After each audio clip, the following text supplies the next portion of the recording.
sommes aujourd'hui ici dans la commune de Pikine Nord dans le cadre du projet Zéro Mendicité financé par l'USAID pour procéder à la restitution des résultats de la cartographie des daara de la commune de Pikine Nord. Et que cette restitution a montré des forces, mais également beaucoup de faiblesses. Nous avons identifié aujourd'hui dans la commune de Pikine Nord 39 daara pour 5864 talibés. Et pratiquement 7% de ces daara pratiquent la mendicité. Et je pense que c'est ça qui montre un peu l'importance de cette cartographie, mais qui nous pousse aussi à identifier à travers les recommandations des actions prioritaires à mettre en œuvre pour arriver effectivement à zéro mendicité dans la commune donc de Pikine Nord. Dans le domaine pédagogique aussi, il y a beaucoup de difficultés qui sont identifiées, le cadre d'apprentissage qui n'est pas très approprié, les tables bancs, les talibés qui s'assoient de même par le sol. Donc il y a énormément de faiblesses que le projet,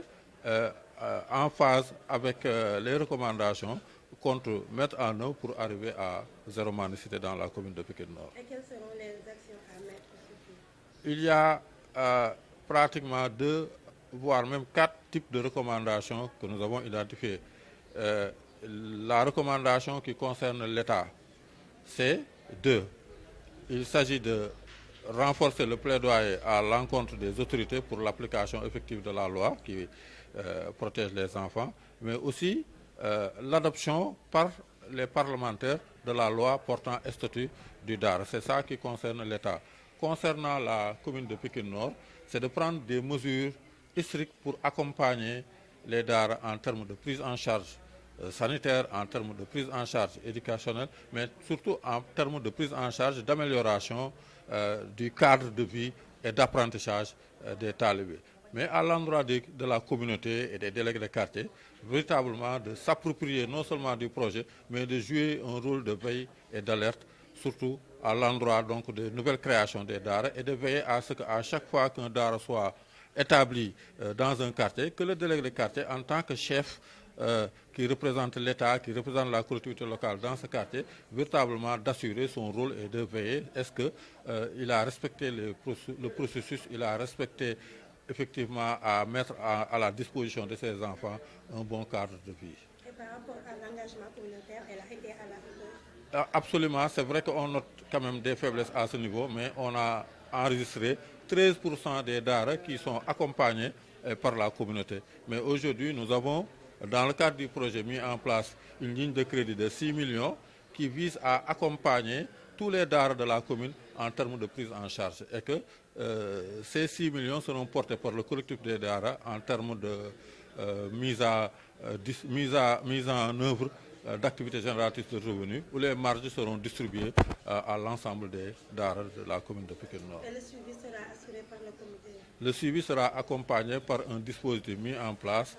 des représentants de la commune, des conseils municipaux, l'équipe technique de gestion du projet et le bureau du collectif des Ndayu Daara. C'est parce que nous sommes dans un processus. Vous savez, c'est une activité scientifique et qu'il a été commandité par l'unité technique. On est dans un premier niveau de validation, mais il y aura des validations communautaires à la base. C'est pourquoi on a commencé par organiser une activité beaucoup plus restreinte avec véritablement les différentes couches de la population, les délégués de quartier, les bajenu gox, vraiment une représentation, mais il y aura d'autres actions de terrain sous forme de causerie, de forum pour permettre à l'ensemble de la communauté de s'approprier des résultats de cette étude. Waaw tey jii ñu ngi fii ci commune Pikine Nord ci projet bi nga xamante ne USAID moo ko financé commune Pikine Nord pour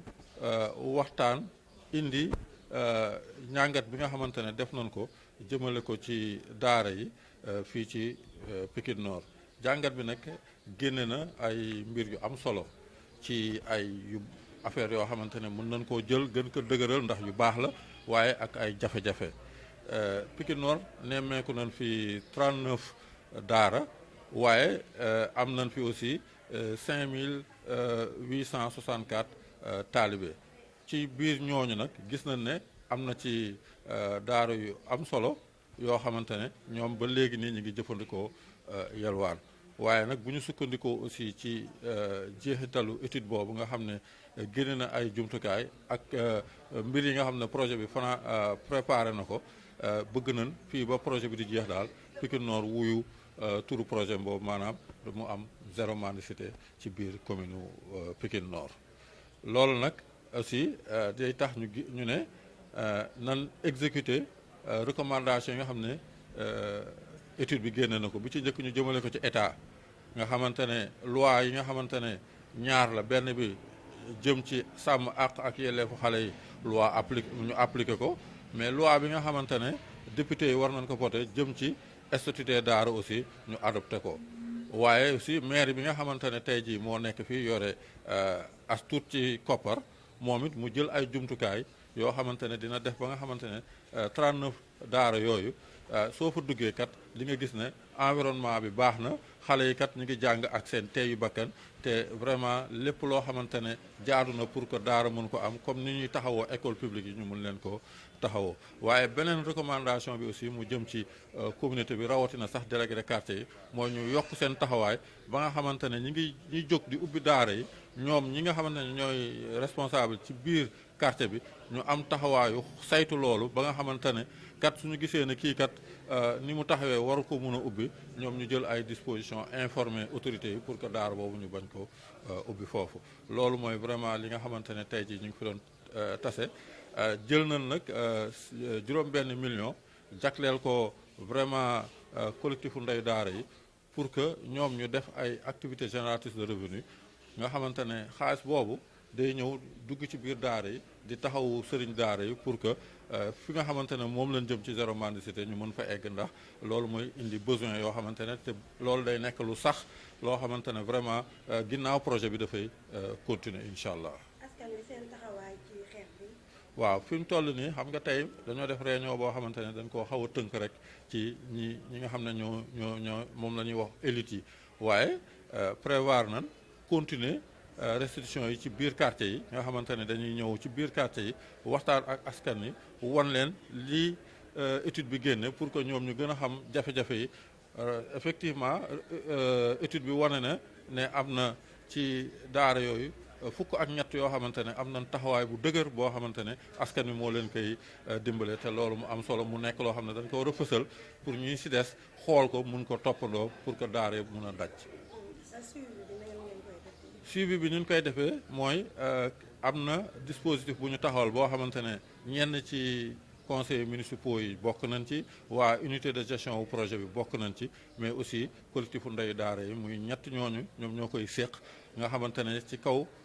responsabilité wu comité pilotage bi maire bi jiite moom mooy wéyal loolu di topp suivi bi pour que projet bi egg ak jàmm ak salaam.